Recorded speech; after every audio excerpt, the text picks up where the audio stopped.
Thanks for the click. I would like to read this pretty neato article that came out on the 11th to you. Rice from Fukushima was served to Japanese government officials, and then something odd happened. 2 days ago, supposedly in an attempt to demonstrate how contained the radiation fallout from Fukushima was, an event was held in Tokyo to demonstrate the safety of the rice grown in the vicinity of the evacuated area around the exploded nuclear power plant, according to the source NHK. And since officials from Fukushima Prefecture said no radioactive materials were detected in any of the harvested rice, a whopping 540 kilograms of the non-radioactive rice would be served in a government office complex in Tokyo for 9 days from Monday. We further learned that Senior Vice Environment Minister, however you say that, and Parliamentary Vice Environment Minister, however you say that, tasted rice balls made of the crop on the first day. One dummy said the rice tasted good, especially when he thought about the great effort that went into cultivating the crop. A farmer from Kawamata Town, said he will continue to cultivate rice now that he knows that it's possible to grow a tasty product if the paddy fields are properly decontaminated. He said he traveled from his temporary home to the paddy to tend the rice as it grew. Now, while we will avoid commenting on the intelligence behind this action, designed to demonstrate just how under control the Fukushima situation is, even when TEPCO admitted it no longer is, especially since it takes years, if not decades, for radiation-induced illness to appear, although we do remind readers that the leader of the Fukushima explosion response team did die from cancer in July, or just over 2 years after the disaster. We will note something curious. I reported on that. Very strange, huh? Yeah, there's nothing harmful going over there at all. A quick search for the original article on NHK, which we read when it came out, reveals a surprising finding, a 404 error. I'll put this link below too, so you all can do this for yourselves if you want. It checks out. This is ironic because a cached version of the same URL still exists.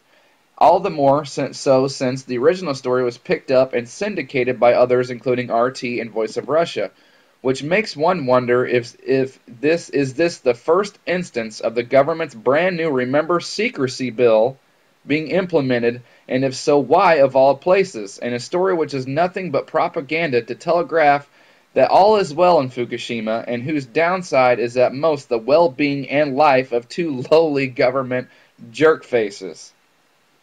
In the meantime, if the U.S. is importing any rice from Japan, it may want to give the good old Geiger counter a test or two. And a little more on Fukushima. U.S. sailors assisted with Fukushima cleanup, crippled by cancer. I'll put all these links below.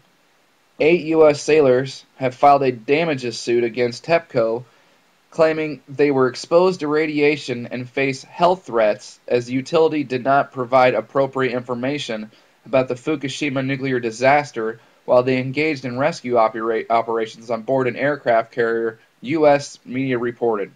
Sick. Then even right here, if you go up a little bit further, there's a whole other story. I'm not just come here, you can see it. Wave of radiation from Fukushima will be 10 times bigger than all the radiation from nuclear tests combined. Stuff is not good. It's not good at all.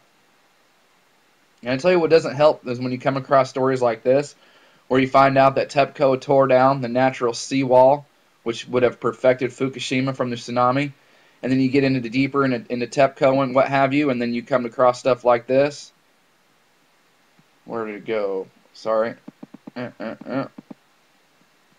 In June 2012, TEPCO revealed that in 2006 and 2008, TEPCO employees made 2 studies in which the effect of tsunami waves higher than the official expected height of 5.7 meters was studied on the performance of the reactors. This is at Fukushima. They're talking about the Fukushima plant. This was done after the large Indian Ocean tsunami in 2004. The conclusion from the simulation in 2006 was that a 13.5 meter wave would cause a complete loss of all power and would make it impossible to inject water into reactor number 5. The cost to protect the plant for such an event was estimated to be about $25 million. In 2008, the effect of a 10-meter high tsunami was calculated. TEPCO failed in both cases to take advantage of this knowledge, and nothing was done to prevent such an event to happen because the study sessions were conducted only as training excuse me, for junior employees, and the company did not really expect such large tsunamis. You know what's really sad about this? $25 million. It's really sad that they have over 1 quadrillion yen in debt, and not 25 million of that 1 quadrillion yen in debt is because of this. Stuff like this really makes it suspect that this thing was planned and indeed was carried out by some sick individuals. Because even if not, at the very least, people, this is the greatest act of negligence in the history of our civilization. That is the truth. At the same time of being trying to fix this, at the same time, every person who is involved needs to be grilled, needs to be jailed, needs to be, and I don't mean like grilled on the stove, I mean like interrogated, and we're going to get the truth out of you one way or another, and then we're going to throw you in jail, and you're lucky that that's all you're getting. Crazy stuff. So, just wanted to bring this to everybody's attention. And, yep, links will be below. Thanks to all the support. Thanks for all my teammates and subs out there. Appreciate each and every one of you for watching, and we'll see you later.